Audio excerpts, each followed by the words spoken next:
गोस्वामी तुलसीदास जी महाराज की जय हो। परित सरित धर्म नहीं भाई, पर पीड़ा सम नहीं अतमाई। नामे रुचि जीवे दया, चैतन्य महाप्रभु की जय हो जय हो। स्वामी रामानंदाचार्य जी महाराज की जय हो।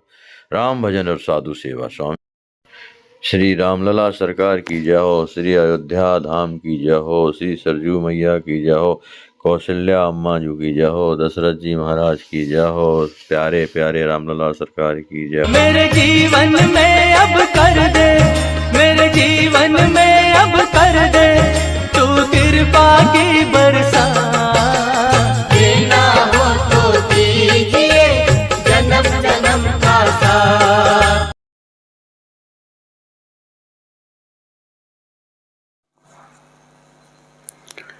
बोलिए श्री गोस्वामी तुलसीदास जी महाराज की जय। कल के प्रसंग में हम आप लोगों ने श्रवण किया कि एक अयोध्यावासी जो डोम थे और जब गोस्वामी जी का दर्शन करने के लिए आए, दरवाजे के बाहर खड़े हुए थे, लेकिन जब उन्हें पता लगा कि ये अयोध्यावासी हैं तो जा कर के हृदय से लगाते हैं, उनका हाथ पकड़ करके अंदर ले आते हैं अपनी कुटी में और उन्हें अनेक प्रकार फल फूल देते हैं, कुछ और देते हैं। इस तरह से उनका स्वागत करते हैं। और जब वो जाने लगते हैं तो कहते हैं, भैया इस बात की चर्चा प्रभु से मत करना कि मैं वहाँ तुलसीदास जी से मिलने गया तो बड़ी देर तक खड़ा रहा, तो ये चर्चा मत करना। मैंने जाना नहीं आपको, नहीं तो मैं पहले आपसे मिलता। इस बात को सुनकर के उस डोम की आंखें बरसने लगी और इस तरह से वहाँ से वो डोम चला गया। अब इसमें क्या होता है कि गोस्वामी तुलसीदास जी महाराज अपनी कुटिया में विराजमान हैं, एक चौकी पर बैठे हुए हैं और अपना भगवान का भजन कर रहे हैं। अपने भगवान का भजन करते हुए और आंखें मूंदे अपने मस्त हैं। ठीक उसी समय पर कलयुग पहुंचता है। जब कलयुग पहुंचता है तो बड़े कर्कश आवाज से कहता है, अरे तुलसीदास, तुम हमें पहचानते नहीं हो कि हम कौन हैं? तुलसीदास जी कहते हैं, आंखें खोली, देखा, कहा भाई मैं आपको तो नहीं पहचानता कि आप कौन हैं, आप अपना परिचय दीजिए। कलयुग कहता है कि मैं साक्षात कलयुग हूँ और वर्तमान समय में जो मैं यहाँ का जो है शासक हूँ, माने राजा हूँ, कलयुग के राजा हैं। तुलसीदास जी कहते हैं कि आपका नाम तो बहुत सुना, लेकिन दर्शन आपका आज मैंने किया, मैं तो भाग्यशाली हूँ। कहिए क्या सेवा है? कलयुग कहता है कि मेरे शासन काल में रहते हुए और तुम मेरी खिलाफत करते हो, तुम्हारी इतनी बड़ी हिम्मत हो गई। तुलसीदास जी कहते हैं, भैया मैं तो कुछ नहीं करता हूँ, भगवान का गुणानुवाद करता हूँ, और इसके अलावा मैंने ऐसा कौन सा अपराध कर दिया जिसके कारण आपको इतनी परेशानी हो रही है? कलयुग कहता है कि तुमने जो रामचरितमानस जो लिखी है, तो इस माने इस ग्रंथ के द्वारा लोग सभी कोई भगवान की ओर चल रहे हैं, तो मेरी तो धज्जियां उड़ रही हैं। बोलो, तुम ये कहते हो कि मैंने कुछ नहीं किया मेरे राज्य में रह करके, और तुम सबको भगवान के रास्ते में लगा रहे हो। मेरा ऐसा स्वभाव थोड़ी है जैसा तुम कर रहे हो। पर याद रखो, तुम एक काम करो, अपनी इस रामचरितमानस को के पन्ने फाड़ करके और गंगा जी में बहा दो।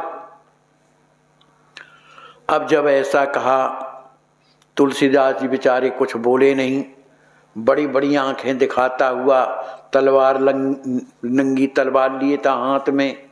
कहा, याद रखना, अगर तुमने किया नहीं तो मैं शासक हूँ, तुम्हारा ठिकाना लगाऊंगा। अब तुलसीदास जी महाराज क्या कहें? अब कलयुग है, बात तो सही है, राजा हैं वो जिनके राज्य में रहना है।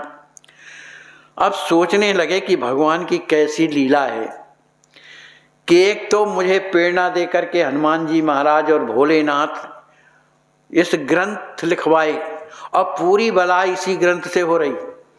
तो लिखवाया, किसी तरह से लिख गया तो ब्राह्मणों से सुलझा दिया।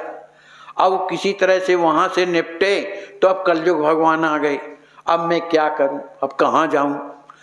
सोचने लगे अब क्या, ऐसे संकट में अब किसे पुकारूं। सोचा मेरे तो गुरुदेव हनुमान जी हैं, अब उनके अलावा कौन है। तो उन्होंने अंतर्मुख होकर के अपने गुरुदेव हनुमान जी महाराज का स्मरण किया, और जैसे ही स्मरण करते हैं तो वहाँ पर हनुमान जी महाराज प्रकट हो जाते हैं, क्योंकि हनुमान जी ने ये कहा था कि किसी भी स्थिति में तुम मुझे याद करोगे तो मैं देरी नहीं करूँगा, तुम्हारे सामने प्रकट हो जाऊँ। जैसे ही प्रकट होते हैं, तुलसीदास जी कहते हैं कि प्रभु कलयुग धोंस दिखाए गो पुनि पुन पीसत दंत, और तुम बिन दुख कासों कहूँ कृपा करो हनुमंत। अब मैं बताओ किससे क्या कहूँ। सुन बिनती प्रगटे बजरंगी, सांचे हरि भक्तन के संगी, तुलसीदास उठ कीन प्रणामा, हनुमत कहो जयत श्री रामा। हनुमान जी तो प्रकट हो गए। कहिए तुलसीदास जी क्या बात है। तुलसीदास जी महाराज हनुमान जी के चरणों में प्रणाम करते हैं, और जब प्रणाम करते हैं तो हनुमान जी महाराज भी जय सीताराम कहते हैं, और उन्हें उठा करके बैठाते हैं। तुलसीदास जी कहते हैं गुरुदेव अभी अभी जो है ना कलयुग आया था, और वो प्रकट रूप दिखा करके मुझे डरा धमका करके चला गया, और वो कह रहा था कि इस रामचरितमानस को फाड़ करके गंगा में बहा दो, और नहीं तो तेरी मैं धज्जियाँ उड़ा दूंगा। अब आप ही बताओ मैं क्या करूं।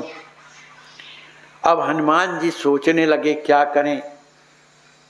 सोच करके कहते हैं तुलसीदास जी इस समय शासन तो प्रभु ने कलयुग को दिया है, बात भी सही है, माने प्रभु का दिया हुआ राज्य है, तो इसके विरोध में तो मैं कुछ नहीं कह सकता, क्योंकि प्रभु ने इसे शासक बनाया है।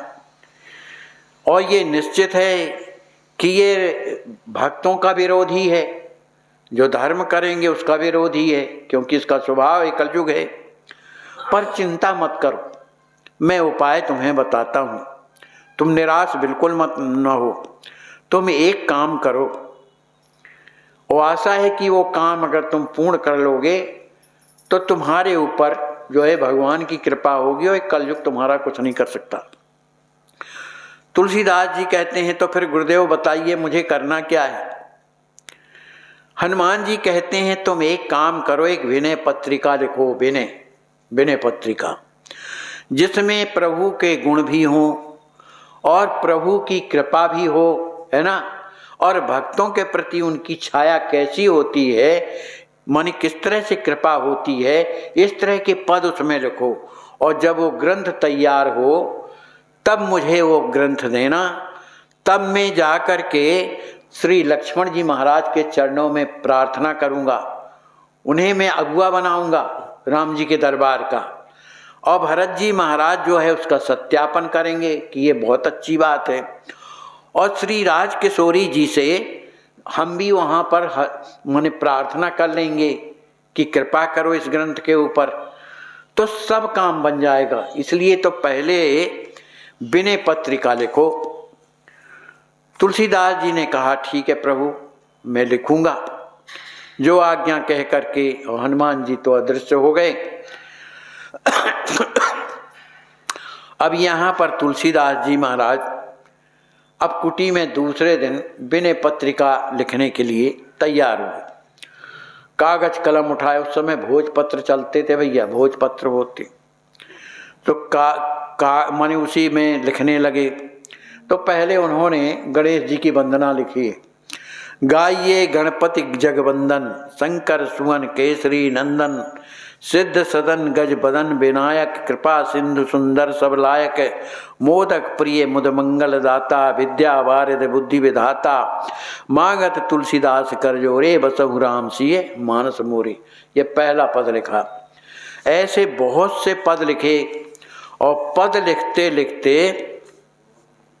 अंत में उन्होंने हनुमान जी महाराज की प्रार्थना किया। हनुमान जी की जाके गति है हनुमान की, ताकि पैज पूज पाई यह रेखा कुलिस पखान की, अघटित घटत सुघट विघटन ऐसी वृदावली नहीं आन की, सुमरत संकट सोच विमोचन मूरत मोद निधान की, ता पर अनुकूल गिरजा हर लखन राम और जानकी, तुलसी कप की कृपा विलोकन खान सकल कल्याण की। ये जो है पद जब लिख लिए, उसी समय होता क्या है कि तुलसीदास जी को ऐसा कुछ लगा कि जैसे कोई अंदर हमारे प्रवेश किया, लेकिन दर्शन नहीं हुआ, प्रवेश किया ऐसा लगा उनको। और उसी समय जो है उनके बाँह में इतनी पीड़ा होने लगी, इतनी पीड़ा होने लगी कि वो जो लिख रहे थे अब लिखा नहीं जा रहा था। दाहिने हाथ में उसमें भी पीड़ा, अब कैसे लिखें।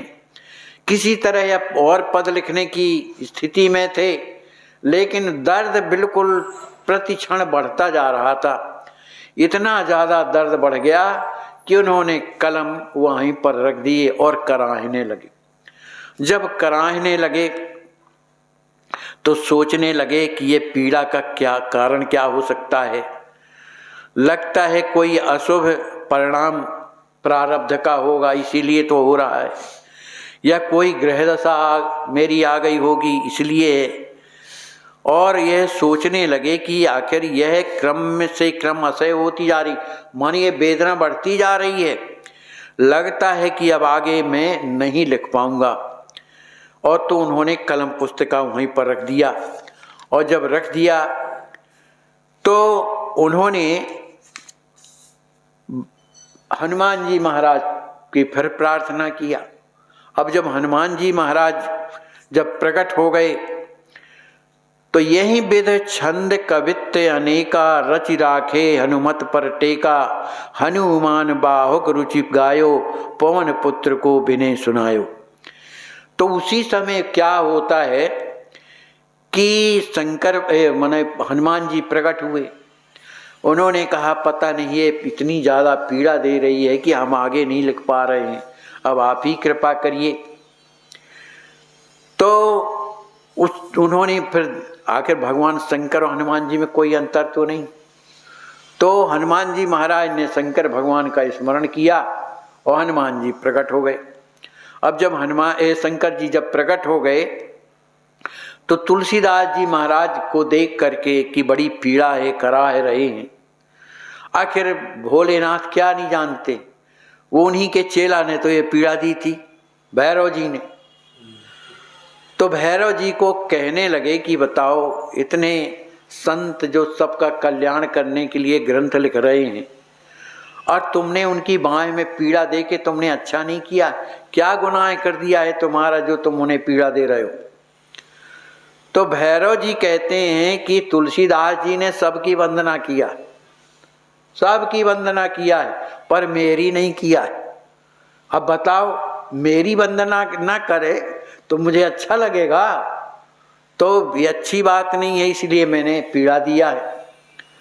शंकर भगवान कहते हैं अरे भाई देखो, अगर स्वामी की कोई वंदना कर ले तो सेवक की तो अपने आप हो जाती है। शंकर जी ने तो मेरी वंदना की है ना, कि नहीं की है, उस मेरी वंदना के साथ तो तुम्हारी वंदना हो गई। आखिर भैरव जी कुछ ना बोले, ठीक है स्वामी जी जैसा कहा तो इनकी पीड़ा को हरो। तो कहा ये कुछ उपाय करें। तब उन्होंने हनुमान बाहुक की रचना किया।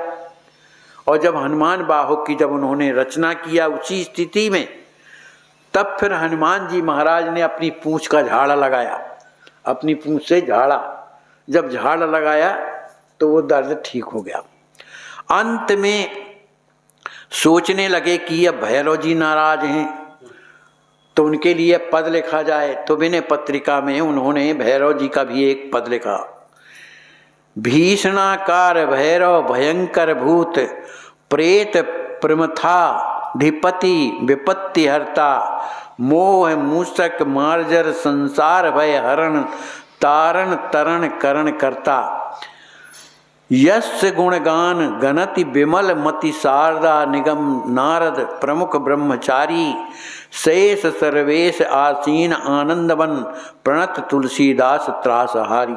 इस तरह से उन्होंने हनुमान बाहुक का जो है एक प्रणयन किया। और उनकी बाँह की पीड़ा में हनुमान जी महाराज ने जैसे ही पूंछ घुमाई वो पीड़ा शांत हो गई।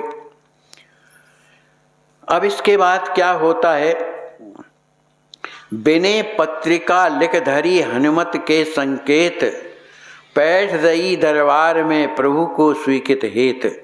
प्रभुता स्तुति वंदना प्रभु को सरल स्वभाव, राम नाम महिमा अनत पुण्य निज उर को भाव। कबहु प्रभु सो झगड़नो अपने पन में आए, कबहु कृपा की याचना रोए गाय घिंघियाए। मन को हटकली को कपट प्रभु संबंध रहस्य, बिने पत्रिका माई भो सबको सामंजस्य। देखो इसमें ये लिखा है कि भगवान जब अपने हो जाते हैं तो भगवान से भी आदमी लड़ लेता है कि सब पर कृपा करते हो, हम पर क्यों नहीं करते हो, लड़ लेता है। भगवान से बुराई मान लेता है, बोलता नहीं। अब भगवान मनाने, ऐसी बहुत सी कथाएं है ना।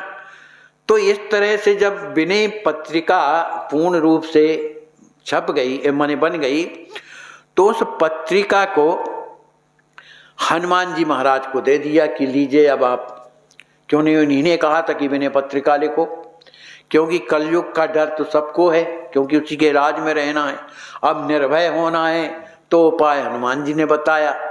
भाई कलयुग को यदि, यद्यपि हनुमान जी उसका सब कुछ कर सकते रहे, लेकिन राम जी महाराज के दिया हुआ शासन है ना भाई, उन्होंने ही तो राजा बनाया है कलयुग को।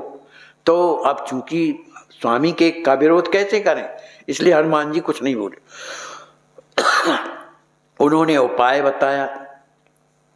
तुलसीदास जी महाराज ने वो विनय पत्रिका हनुमान जी को दे दिया। अब हनुमान जी महाराज सोचने लगे अब क्या करें। तो हनुमान जी महाराज ने लक्ष्मण जी से प्रार्थना किया। अब उस समय दरबार प्रभु का लगा हुआ है, सीताराम जी विराजे हैं, सभी भाई बैठे हैं, हनुमान जी भी विराजे हैं, और भी दरबारी लोग बैठे, उनके भक्त सब लगे।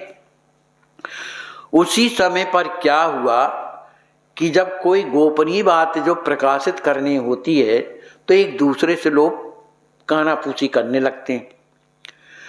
तो ये कानाफूसी देख करके, यद्यपि प्रभु तो सर्वंतर्यामी सब जानते हैं, उन्होंने देखा कि ये कानाफूसी चल रही है, बात क्या है। तो उन्होंने हनुमान जी से पूछा कि हनुमान ये बताओ, ये सब ये क्या हो रहा है, कोई ऐसी गोपनीय चर्चा चल रही है जो मुझे नहीं बताया जा सकता है, बताओ क्या बात है, बताओ। हनुमान जी कहते हैं महाराज एक बहुत बड़ी समस्या आई, किंतु श्री चरण कमलों में निवेदन करेंगे, लेकिन जीवों के परम निकट हितैषी जो जीवाचार हैं, क्या, श्री लक्ष्मण जी महाराज, वो आपसे प्रार्थना करेंगे। माने हनुमान जी इतना ही कह के अलग हो गए। अब जाने लक्ष्मण जी। अब जब लक्ष्मण जी का नाम आया तो प्रभु ने पूछा भाई बताओ लक्ष्मण क्या बात है। तो लक्ष्मण जी कहने लगे प्रभु पहले तो डिठाई क्षमा हो, अब आज्ञानुसार निवेदन कर रहा हूँ कि समस्या आपके सामने एक जो दीन कर्मठ लोकोपकारी किंकर जो तुलसीदास है उसकी समस्या है। उसने एक ग्रंथ जो है लिखा है विनय पत्रिका, तो उसने लोक कल्याण के लिए लिखा है प्रभु। तो हनुमान क्या नाम से राम जी पूछने लगे तो लिखा है तो क्या करना है।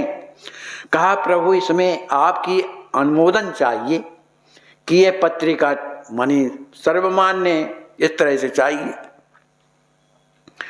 श्री राम जी कहते हैं भक्तों की समस्त लौकिक समस्याओं का हल तो मैंने हनुमान जी को सौंप दिया है, माने जो भी समस्याएं हनुमान जी हल करेंगे, है ना। तो अब कौन सी बात ऐसी आ गई जो निपट नहीं पा रही है। तो हनुमान जी कहते हैं कि प्रभु अब मैं क्या बताऊं, मेरे को तो बड़ा संकोच लग रहा है आपको कष्ट देने में।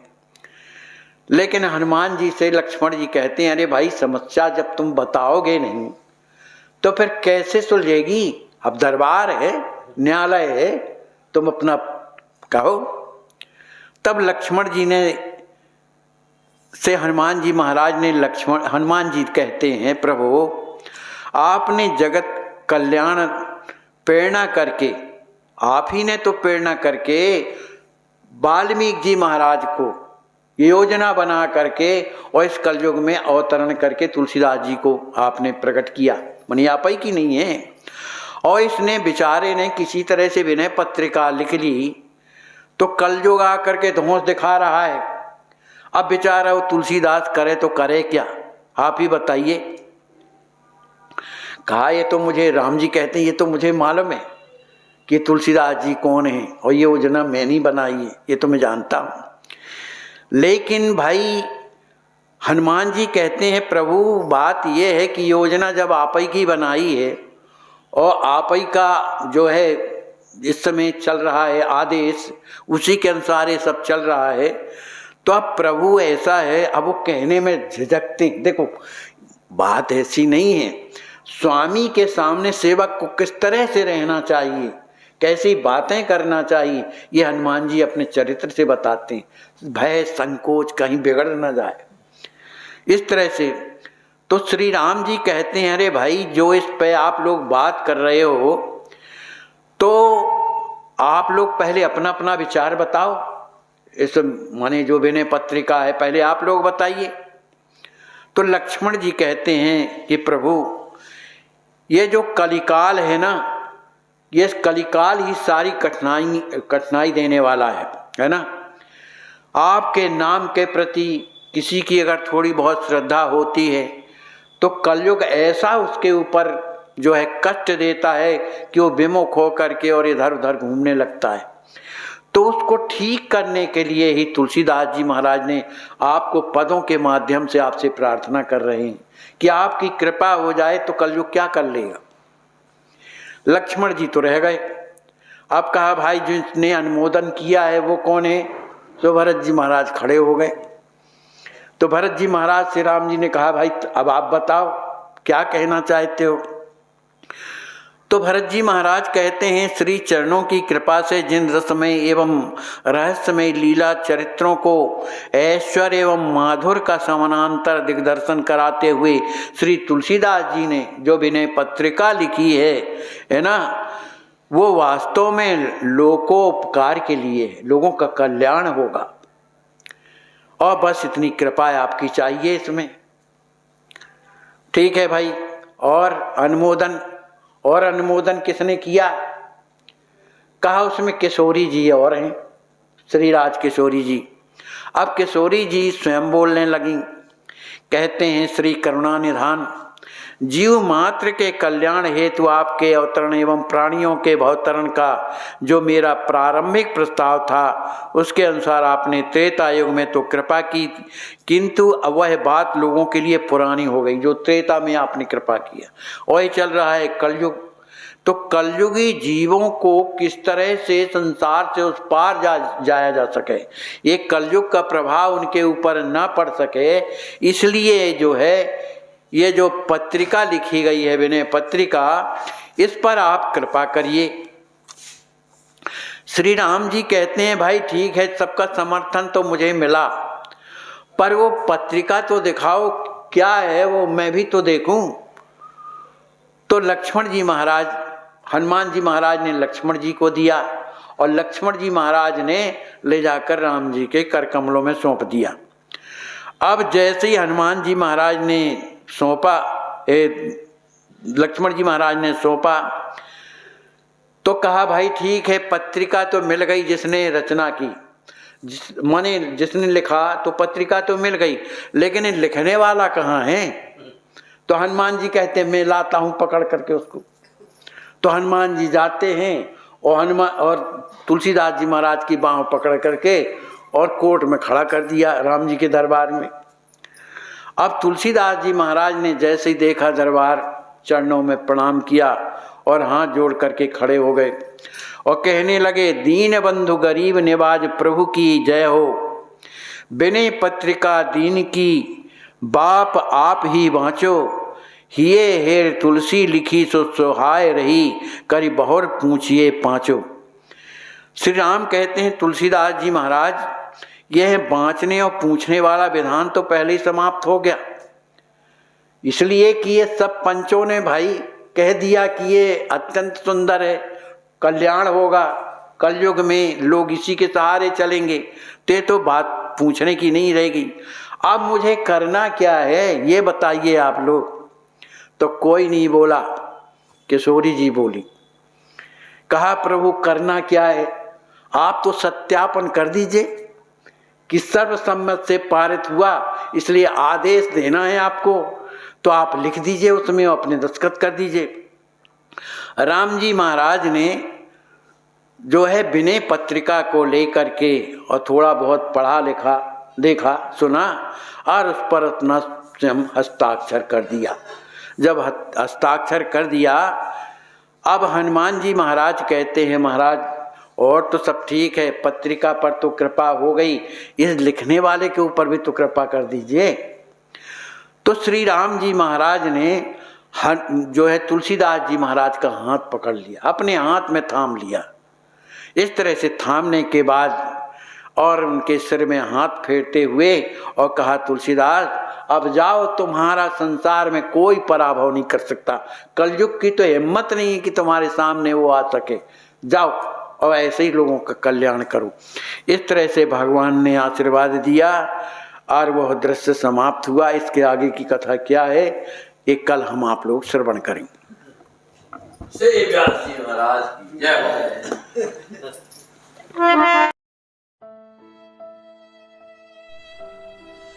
इनको लकवा मारने के बाद 1 महीने तक अपने बिस्तर पर पड़े रहे। दुर्भाग्य हमारे समाज का, कोई हाथ नहीं लगाता था, बेचारे खिसक खिसक के लेटरन करते थे। आज अस्वस्थ सेवा ट्रस्ट आपकी देख रहे हैं आप किस प्रकार से स्नान करा रही है और इनको हर प्रकार के इलाज की सुविधा अब चलने लगे हैं ये। और मेरे प्यारे भाइयों, जिंदगी में कठिनाइयां हमें सही रास्ता दिखा जाती हैं, अवश्य ही उनसे घबराना नहीं चाहिए। जय श्री राम। आपकी अस्वस्थ सेवा ट्रस्ट के द्वारा इन्हें लखनऊ मेडिकल कॉलेज भेजा गया है ऑपरेशन के लिए। बहुत कष्ट है, बिना ऑक्सीजन के इनके प्राण नहीं रह सकते हैं। आप सोचिए, आप विचार कीजिए कि ऐसे असहाय संत बेचारे जिनकी कोई सेवा नहीं करता, तो कम से कम आपके अस्वस्थ संत सेवा में आ गए हैं इस ट्रस्ट में, तो आप रात दिन उनकी सेवा कर रहे हैं।